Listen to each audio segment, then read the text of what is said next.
Hi friends, ಹೇಗಿದ್ದೀರಾ? ಎಲ್ಲ ಚೆನ್ನಾಗಿದ್ದೀರಾ ಅಂತ ಅಂದ್ಕೊಳ್ತೀನಿ. ವರ್ಣಿಕಾ ಅಡುಗೆ ಮನೆಗೆ ಸ್ವಾಗತ. ಇವತ್ತಿನ ವಿಡಿಯೋದಲ್ಲಿ ತುಂಬಾ ರುಚಿಯಾಗಿ ಹಾಗೆಯೇ ಎಲ್ಲರ ಫೇವ್ರೇಟ್ ಆಗಿರುವಂತಹ ಒಂದು ಬ್ರೇಕ್ಫಾಸ್ಟ್ ರೆಸಿಪಿನ ಯಾವ ರೀತಿ ಮಾಡೋದು ಅಂತ ನೋಡೋಣ.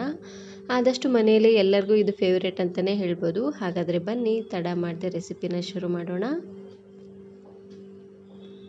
ಇದನ್ನು ಮಾಡಲಿಕ್ಕೆ ಮೊದಲು ನಾನಿಲ್ಲಿ ಒಂದು ದೊಡ್ಡ ಮಿಕ್ಸಿ ಜಾರಿಗೆ 1 ಕಪ್ ಆಗುವಷ್ಟು ಪುಟಾಣಿನ ಹಾಕ್ಕೊಳ್ತಾ ಇದ್ದೀನಿ. ಜಾಸ್ತಿ ಕ್ವಾಂಟಿಟಿಲಿ ಮಾಡ್ಕೊಳ್ಳೋ ಹಾಗಿದ್ರೆ ದೊಡ್ಡ ಮಿಕ್ಸಿ ಜಾರಿಗೆ ಹಾಕ್ಕೊಳ್ಳಿ. ಹಾಗೆಯೇ ಖಾರವಾಗಿರುವಂತಹ ಒಂದು 4-5 ಹಸಿರು ಮೆಣಸಿನಕಾಯಿನ ಈ ರೀತಿಯಾಗಿ 1ರಲ್ಲಿ 2 ಭಾಗನ ಮಾಡಿ ಹಾಕ್ಕೊಳ್ತಾ ಇದ್ದೀನಿ. ಇಲ್ಲಾಂದರೆ ಬೇಗ ಸಣ್ಣ ಆಗೋದಿಲ್ಲ. ನಿಮಗೆ ಖಾರಕ್ಕೆ ಎಷ್ಟು ಖಾರ ಬೇಕೋ ಅಷ್ಟು ಖಾರನ ನೀವು ಇಲ್ಲಿ ಹೆಚ್ಚು ಕಡಿಮೆ ಮಾಡ್ಕೊಳ್ಬೋದು. ಹಾಗೆಯೇ ಇದ್ರ ಜೊತೆಗೆ ಸ್ವಲ್ಪ ಕೊತ್ತಂಬರಿ ಸೊಪ್ಪನ್ನು ಹಾಕ್ಕೊಳ್ತಾ ಇದ್ದೀನಿ. ಹಾಗೆಯೇ ಅರ್ಧ ಬಟ್ಲು ಆಗುವಷ್ಟು ಹಸಿ ಕೊಬ್ಬರಿನ ಈ ರೀತಿಯಾಗಿ ತೆಳ್ಳದಾಗಿ ಉದ್ದವಾಗಿ ಕಟ್ ಮಾಡಿ ಹಾಕ್ಕೊಳ್ಳಿ. ಇಲ್ಲಾಂದರೆ ಬೇಗ ಸಣ್ಣ ಆಗೋದಿಲ್ಲ. ಪುಟಾಣಿ ಹಾಗೆ ಹಸಿ ಕೊಬ್ಬರಿ ಎರಡನ್ನೂ ಕರೆಕ್ಟಾಗಿ ಒಂದೇ ಪ್ರಮಾಣದಲ್ಲಿ ಹಾಕ್ಕೊಳ್ಳಿ, ಚೆನ್ನಾಗಿರುತ್ತೆ. ಲಾಸ್ಟಲ್ಲಿ ಇದಕ್ಕೇ ರುಚಿಗೆ ತಕ್ಕಷ್ಟು ಉಪ್ಪನ್ನು ಹಾಕ್ಕೊಳ್ತಾ ಇದ್ದೀನಿ. ಹಾಗೆಯೇ 1 ಚಮಚ ಆಗುವಷ್ಟು ಸಕ್ಕರೆನ ಹಾಕ್ಕೊಳ್ಳಿ. ರುಚಿ ಅಂತೂ ತುಂಬಾ ಚೆನ್ನಾಗಿ ಬರುತ್ತೆ. ನಿಮಗೆ ಸ್ವಲ್ಪ ಹುಳಿಯಾಗಿ ಬೇಕು ಅನ್ನೋ ಹಾಗಿದ್ರೆ ಇದಕ್ಕೆ ಲಿಂಬೆಹಣ್ಣಿನ ರಸ ಇಲ್ಲಾಂದರೆ ಹುಣಸೆ ಹಣ್ಣು ಇರುತ್ತೆ ನೋಡಿ, ಅದನ್ನಾದರೂ ಹಾಕ್ಕೊಂಡು ನೀವು ಇಲ್ಲಿ ಗ್ರೈಂಡ್ ಮಾಡ್ಕೊಳ್ಬೋದು. ಇವಾಗ ಲಾಸ್ಟಲ್ಲಿ ಸ್ವಲ್ಪ ನೀರನ್ನು ಹಾಕ್ಕೊಂಡು ನುಣ್ಣದಾಗಿ ಇದನ್ನು ಗ್ರೈಂಡ್ ಮಾಡ್ಕೊಳ್ಬೇಕು. ಇವಾಗ ನಾನಿಲ್ಲಿ ಒಂದು ಪ್ಯಾನ್ಗೆ 2ರಿಂದ 3 ಚಮಚ ಆಗುವಷ್ಟು ಎಣ್ಣೆನ ಹಾಕ್ಕೊಳ್ತಾ ಇದ್ದೀನಿ. ಎಣ್ಣೆ ಸ್ವಲ್ಪ ಬಿಸಿ ಆಗ್ತಿದ್ದಂಗೆ ಅರ್ಧ ಚಮಚ ಆಗುವಷ್ಟು ಸಾಸಿವೆ ಹಾಗೆಯೇ ಅರ್ಧ ಚಮಚ ಆಗುವಷ್ಟು ಜೀರಿಗೆನ ಹಾಕ್ಕೊಳ್ತಾ ಇದ್ದೀನಿ. ಜೀರಿಗೆ ಸಾಸಿವೆ ಎಲ್ಲ ಚೆನ್ನಾಗಿ ಇದನ್ನು ಚಿಟಪಟ ಅಂತ ಸಿಡಿಬೇಕು ನೋಡಿ, ಅಲ್ಲಿವರೆಗೂ ಇದನ್ನು ಫ್ರೈ ಮಾಡಿಕೊಂಡು ಅದಾದಮೇಲೆ ಇವಾಗ ನಾನು 1 ಎಸಳಾಗುವಷ್ಟು ಕರಿಬೇವು ಸೊಪ್ಪನ್ನು ಹಾಕ್ಕೊಳ್ತಾ ಇದ್ದೀನಿ. ಹಾಗೆಯೇ ಲಾಸ್ಟಲ್ಲಿ ಸಣ್ಣದಾಗಿ ಉದ್ದವಾಗಿ ಕಟ್ ಮಾಡಿರುವಂತಹ ಈರುಳ್ಳಿ ಹಾಗೆಯೇ ಇದ್ರ ಜೊತೆಗೆ ಖಾರವಾಗಿರುವಂತಹ ಒಂದು 4 ಹಸಿರು ಮೆಣಸಿನಕಾಯಿನ ಈ ರೀತಿಯಾಗಿ ಉದ್ದವಾಗಿ ಕಟ್ ಮಾಡಿ ಹಾಕ್ಕೊಳ್ತಾ ಇದ್ದೀನಿ. ಸ್ವಲ್ಪ ಖಾರವಾಗಿದ್ರೇ ಚೆನ್ನಾಗಿರುತ್ತೆ ನೋಡಿ, ಹಾಗಾಗಿ ಹಸಿರು ಮೆಣಸಿನಕಾಯಿನ ಸ್ವಲ್ಪ ಜಾಸ್ತಿ ಅನ್ನೋಂಗೆ ಹಾಕ್ಕೊಳ್ತಾ ಇದ್ದೀನಿ.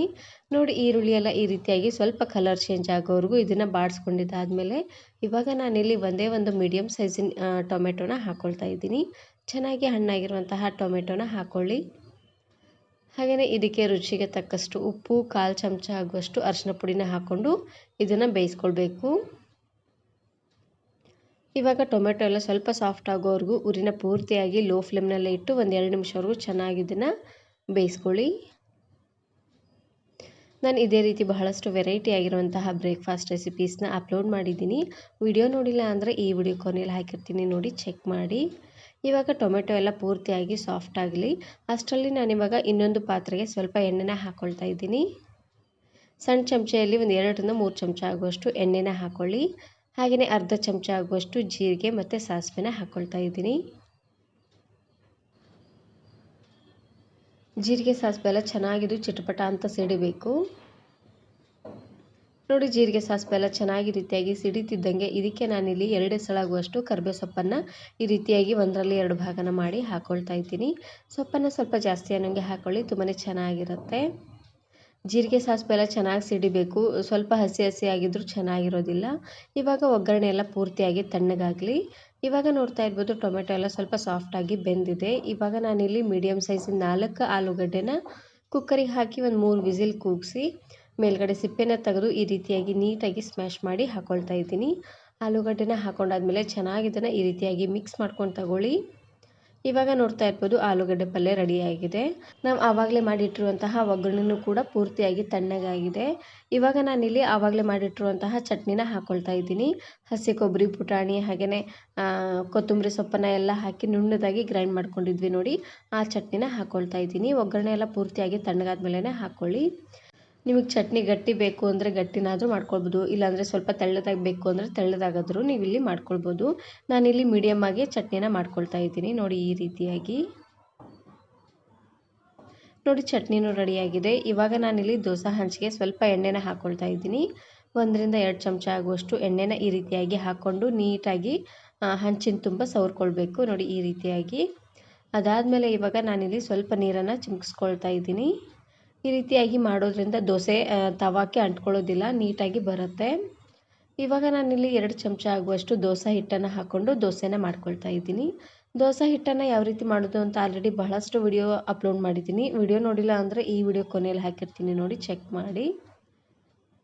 ದೋಸೆನ ಸ್ವಲ್ಪ ತೆಳ್ಳದಾಗಾದರೂ ಮಾಡ್ಕೊಳ್ಬೋದು, ಸ್ವಲ್ಪ ದಪ್ಪದಾಗಾದರೂ ಮಾಡ್ಕೊಳ್ಬೋದು. ನಾನಿಲ್ಲಿ ಮೀಡಿಯಮ್ ಆಗಿ ದೋಸೆನ ಮಾಡ್ಕೊಳ್ತಾ ಇದ್ದೀನಿ. ಹಾಗೆಯೇ ಮೇಲ್ಗಡೆ ಸ್ವಲ್ಪ ಎಣ್ಣೆನ ಹಾಕ್ಕೊಳ್ತಾ ಇದ್ದೀನಿ. ಎಣ್ಣೆ, ತುಪ್ಪ, ಬೆಣ್ಣೆ ಯಾವುದಾದ್ರೂ ಹಾಕ್ಕೊಳ್ಬೋದು. ನೋಡಿ ಈ ರೀತಿಯಾಗಿ ಚೆನ್ನಾಗಿ ಇದನ್ನು ಗರಿ ಆಗೋ ರೀತಿಯಾಗಿ ಇದನ್ನು ಬೇಯಿಸ್ಕೊಂಡ್ರೆ ಆಯಿತು. ತುಂಬಾ ರುಚಿಯಾಗಿರುವಂತಹ ದೋಸೆ ರೆಡಿ ಆಗೋಗ್ಬಿಡತ್ತೆ. ಕ್ರಿಸ್ಪ್ ಆಗಬೇಕು ಅನ್ನೋ ಹಾಗಿದ್ದರೆ ಉರಿನ ಪೂರ್ತಿಯಾಗಿ ಲೋ ಫ್ಲೇಮ್ನಲ್ಲೇ ಇಟ್ಟು ಒಂದು 2 ನಿಮಿಷವರೆಗೂ ಚೆನ್ನಾಗಿ ದೋಸೆನ ಬೇಯಿಸ್ಕೊಂಡ್ರೆ ಆಯಿತು. ತುಂಬಾ ಕ್ರಿಸ್ಪಾಗಿ ಚೆನ್ನಾಗಿ ಬರುತ್ತೆ. ಹಾಗೆಯೇ ದೋಸೆ ಪೂರ್ತಿಯಾಗಿ ಸಾಫ್ಟ್ ಆಗಬೇಕು ಅನ್ನೋ ಹಾಗಿದ್ದರೆ ಉರಿನ ಪೂರ್ತಿಯಾಗಿ ಹೈ ಫ್ಲೇಮ್ನಲ್ಲೇ ಇಟ್ಟು ದೋಸೆನ ಮಾಡ್ಕೊಳ್ಳಿ. ಸ್ವಲ್ಪ ಸಾಫ್ಟಾಗಿ ಚೆನ್ನಾಗಿ ಬರುತ್ತೆ. ಮಕ್ಕಳಿಗಾದರೆ ದೋಸೆನ ಸ್ವಲ್ಪ ಸಾಫ್ಟ್ ಅನ್ನೋ ಹಂಗೆ ಮಾಡಿಕೊಡಿ, ಚೆನ್ನಾಗಿರುತ್ತೆ. ಈ ವಿಡಿಯೋ ಇಷ್ಟ ಆದರೆ ಈಗಲೇ ಒಂದು ಲೈಕ್ ಬಟನನ್ನು ಕ್ಲಿಕ್ ಮಾಡಿ, ಫ್ರೆಂಡ್ಸ್ ಆ್ಯಂಡ್ ಫ್ಯಾಮಿಲಿ ಜೊತೆಗೆ ಶೇರ್ ಮಾಡಿ. ಹಾಗೆಯೇ ಮತ್ತಷ್ಟು ಹೊಸ ರೆಸಿಪಿಗಾಗಿ ವರ್ಣಿಕಾ ಅಡುಗೆ ಮನೆ ಯೂಟ್ಯೂಬ್ ಚಾನಲನ್ನು ಸಬ್ಸ್ಕ್ರೈಬ್ ಮಾಡ್ಕೊಳ್ಳಿ. Thanks for watching.